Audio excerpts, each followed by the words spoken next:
ইমোতে কাউকে voice message দিলে সেন্ড হয় না বা যায় না, এবং আপনাকে যদি কেউ ভয়েস মেসেজ দিতে যায় তার ভয়েস মেসেজটাও কিন্তু আপনার কাছে আসে না। তো এই ধরনের সমস্যা যারা পড়েছেন তাদের জন্য আজকের এই ভিডিওটি। তো চলুন তাহলে ভিডিওটি শুরু করা যাক। প্রথমে আপনার ফোনের ইমো অ্যাপ্লিকেশনটি ওপেন করবেন। এখন আমি আমার ফোনের ইমো অ্যাপ্লিকেশনটি ওপেন করলাম। এরপর একদম নিচের দিকে হাতের বাম সাইডের কর্নারে দেখতে পাবেন প্লাস আইকন, এখানে ক্লিক করব। প্লাস আইকন অপশনটিতে ক্লিক করে দেওয়ার পর একদম নিচের দিকে দেখতে পাচ্ছেন মোর অপশন, এখানে ক্লিক করব।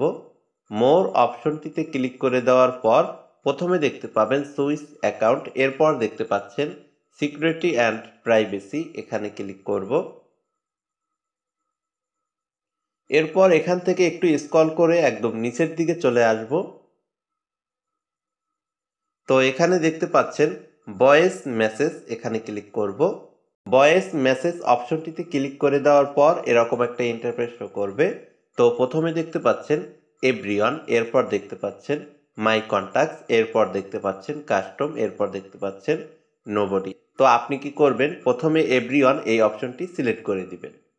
ওকে, এই এভরিওয়ান অপশনটি কিন্তু যার কাছে আপনি ভয়েস মেসেজ পাঠাবেন তার ইমোতেও কিন্তু করতে হবে, তা না হলে কিন্তু আপনার ভয়েস মেসেজ যাবেও না এবং আসবেও না।